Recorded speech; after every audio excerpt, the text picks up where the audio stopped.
Tuwan-tuwa itong mga bata, oh. Ayan na. Natumbahan ako. Ilagay mo na yung mga gamit nyo sa bag. So ready na para bukas pasukan, ano? Sabi mo pagpapacheck up sa tenga mo Opo. kasi may lumalabas na dugo. Matagal na ba yan? Tagal na po.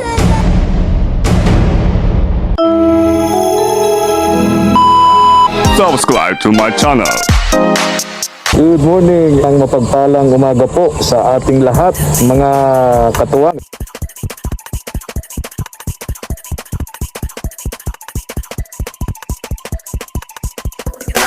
Tara po, salamat po.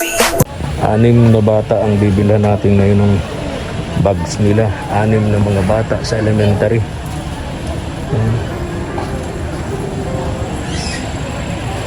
Mga katuwang, puntahan din natin yung magkakapatid ni na Jessa.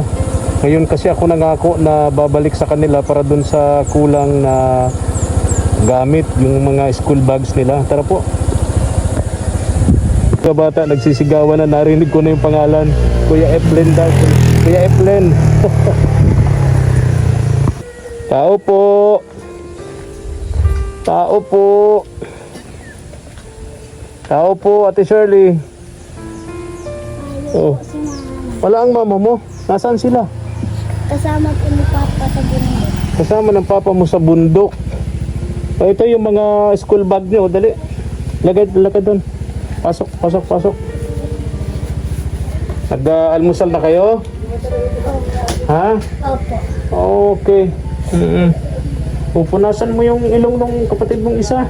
Hindi ko gusto yung nakita ko sa ilong. Ito yung tinapay nyo. Oh. Ayun. Oh, ito, Jessa. Oh. Bigyan mo yung mga kapatid mo. Tinapay. Tiga.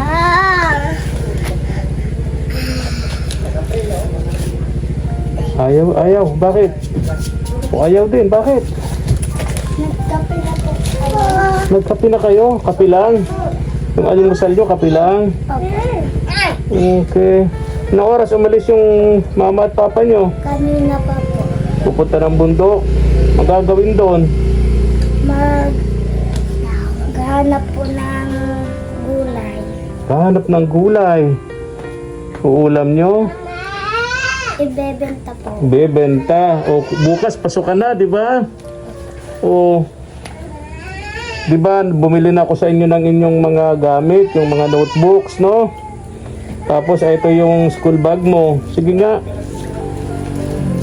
Okay yan? Kuya, ito sa bag. Ha? Salamat po dito sa bag. Ayan, so meron ka ng may gamit ka na, may mga notebooks ka na, tapos may bag ka. Opo. So naka-ready ka na para sa pasukan bukas, ano? Naka-enroll ka naman na, ano? Pati itong dalawang kapatid mo, ganun din. Opo. Naka-enroll na din siya. Kanino ito? Dito ito. O, sa'yo ito, dali. Hindi, sa'yo ito. Yan. Sa'yo yan. O, tayo. Ito naman, sa'yo ito. O. Ayun, sa'yo yan. O. Ano ang sabihin nyo? Anong sasabihin nyo? Salamat po. Oy, very good. Ayan, ha? Gusto ko sana makausap ang mama ninyo. At may ibibigay sana akong pera. Pampa-check up doon sa tainga niya. Problema, wala ang mama ninyo. So, paano daw, no? Okay. Paano daw? Hintayin ko muna. Baka sakali na lang dumating na yung mama at papa nila. Pwede po ako mag-ano ng tsinelas kasi po wala po kami tsinelas. Wala kayong tsinelas? Wala po. May susuot sa school na. Nabusisan ko yung nanay ninyo. Oh. Saan galing, Ate Shirley? Nakuha po ng langka po. Buti naghintay-hintay pa ako. Oh, nagtutulo oh. Gagawin mo, sarap yan na ulam. Opo, gulayin po. Ha? O may ano ako, Sige pa. may dala akong... Saan yung asawa mo? Doon pa Wala rin? po, nasa bundok po. Iniwan mo? Opo. Baka may chicks yun dun. Wala pa. Ayun. May dala ako dyan, gamit nila. Mga school bag, no? Opo. May dala na ako dito ng isang araw, notebooks, di ba? Kumpleto na. Opo. Papasok na lang sila bukas sa school, Lunes, no? Ang problema, may problema yata si Jess, wala daw tsinelas. Wala nga po. Lagi na nakaparaan na lang po. Ba't hindi ma-produce ninyo ng tsinelas yung mga anak ninyo? Mura lang naman Ano ng pa lang po, tsinelas. nag-discarte pa lang po ako ng pambili mamaya. Saan yung asawa mo? Ba't hindi siya Nasa makabili ng bundok tsinelas pa ng po. mga anak mo? Mura lang naman yung tsinelas. Ang daming tsinelas sa kapitbahay. Opo. Diba? Opo. Naiiwan din sa may pintuan ng kapitbahay. Mga tsinelas. Basta taga tayo dun. Dito tayo, Ate Shirley. Dito tayo. Tuwan-tuwa itong mga bata, oh. Ayan na. Natumbahan ako. Ilagay mo na yung mga gamit nyo sa bag. So ready na. Para bukas, pasukan, ano? Okay. Ate Shirley, di ba mayroon kang request? Yung... Halika dito, yan din. Okay na, mamasilo. Sabi mo, pagpapacheck up sa tenga mo, Opo. kasi may lumalabas na dugo. Matagal na ba yan? Tagal na po. Matagal na. Tagal na po. Dalaga pa po.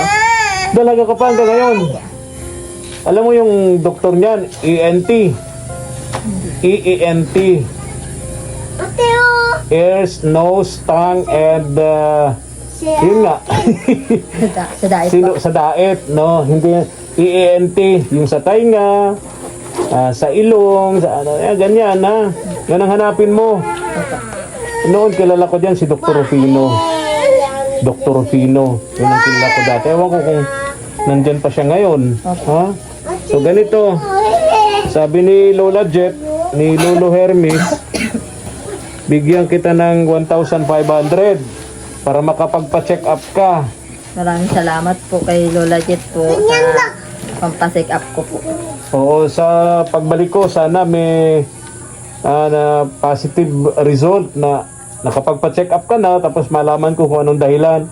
Dalaga ka pa, ibig sabihin mga ilang taon na. Tagal na po. Mga isang dekada na halos. Wala naman po kasing kakayahan na may pagamot po kasi hirap din po kami ng papa ko po kasi. Mga isang, dalawang dekada na, wala naman. Tagal na po. Dalaga pa po ako. Dalawang dekada, 20 years yun. Tagal na po. Mas matagal pa sa 20 years. Matagal na nga. Ano na po ako ay 33 years old na. Oo. Kasi dapat sinabi mo sa asawa mo na may ganyan kang problema. Para nagpursige naman siyang mapagamot yan. Wala rin pong kakayahan din may pagamot. Ang kaya lang niya, gumawa ng bata. Opo. Iniisip ko lang po kasi pag pagamot pa yung pangangailangan ng mga bata. Kaya nga, oo. O, dyan mo ito. Magpa-check up ito, ha. Salamat po. Ayan, 1,000. Ibilangin mo pa. 1,500 bali ang pinabibigay sa'yo. Kano na yan? Kaya sa ko yung 1-4 po. Ha? 1-4. 1,400. Dali, mahal. Tingnan ko pa dito yung bariya. Bilangin mo nga ito. Kung nasa 100 pa ito. Para mag 1,500. Bilangin mo.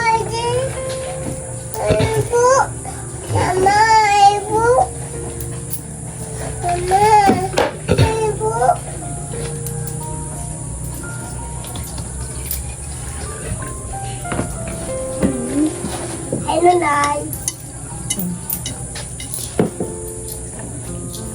Dapat ko ang kayo ng Noy. Siya na po. Okay. Sige, 1,500. Ha? Pa-check up ka. Kailan ka magpa-check up niyan, Shirley? Bukas po. Bukas. Sabay ng pasok ng mga bata. Ano naman po, hindi na po sila uuwi bukas. Bakit? Ano po, doon na po sila makain. Sa school. Opo, babaon na lang po. So ang gagawin mo niyan, maaga kang matutulog. Maaga kang gigising siyempre. Pagluluto ng pagkain. Bali 3 na, ano? Ito, tsaka si Jessa. Oh, tapos pa-check up ka, ha? Para malaman natin kung ano ba talaga yung naging dugo sa tenga mo. Dumadami ba? Opo, lalo pag ano po, pag ganyan sobrang pagod po, pag mainit. Pag masakit na po siya, nalabas na po. Masakit ang ulo mo. Pag mainit, lumalabas. Madami. Opo, kaya po palagi akong may bulak. Oh, Hindi po ako okay. naaalisan ng bulak. Dahil dyan. Oh, sige, once and for all, malaman natin kung ano yan. Kung anong rason yan. Sabi mo, dalaga ka pa. Yan na yung problema mo. Nagdurugo. Isa lang namang tenga. Dalawa po yan. Dalawa parehong nagdurugo. Ano po ito, mahina ako sa panig. Kaya pag minsan po ito ang ginagamit ko, pandinig. Oo, so parehong may ano, Pero mas ito po ang sobra. Ito po ang grabe lumabas po yung dugo. dugo madami talaga. Oh my God. Yesa, pagbalik ko yung tsinelas mo. Ano ba yung size ng tsinelas nito? Ano po, 36. Ha? 36 po. 36? Tay, maniw ko kasi sa akin, 33 lang. Ano, makasimpaa lang po kami. Ha? Makasimpaa lang po Kasi kami. pa lang kayo ni Jessa. Opo, maliit lang po pa po. Anong malaki sa'yo? Anong malaki sa'yo? Ulo. Joke lang. Ayun. So, pati lahat sila walang tsinelas. Wala. Ha? Pati ikaw.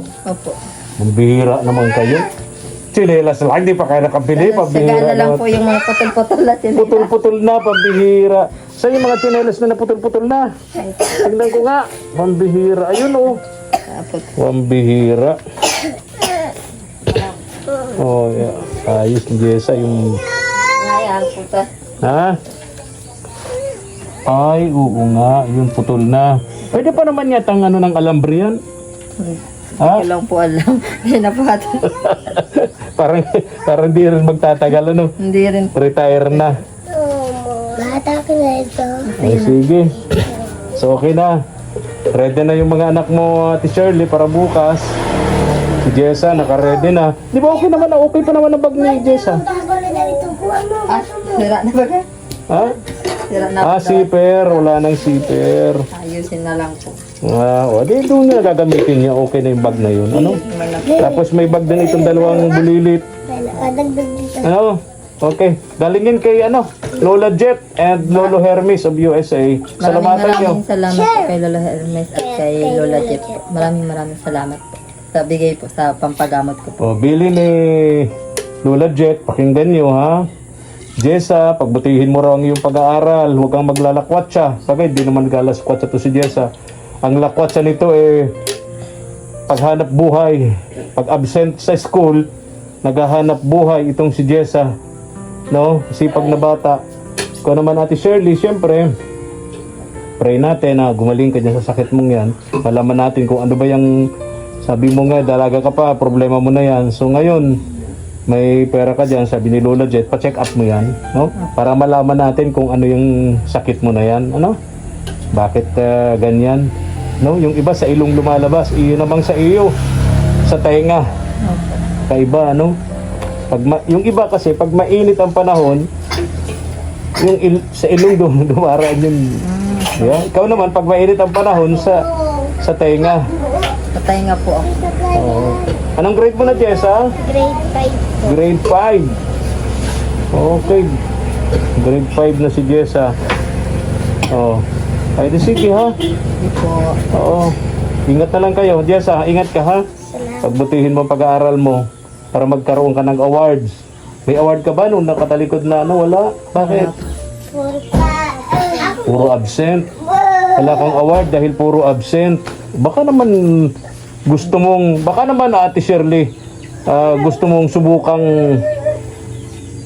papasukin ng tuloy-tuloy itong anak mo. Try mo din. Opo. Patutuloy-tuloyin ko na po at nagagalitan na po ako ng teacher. Kaya nga, try mo ngayong school year. Try mong hindi umabsent si Jessa. Kawawa naman. Opo. Diba? Opo. Oo.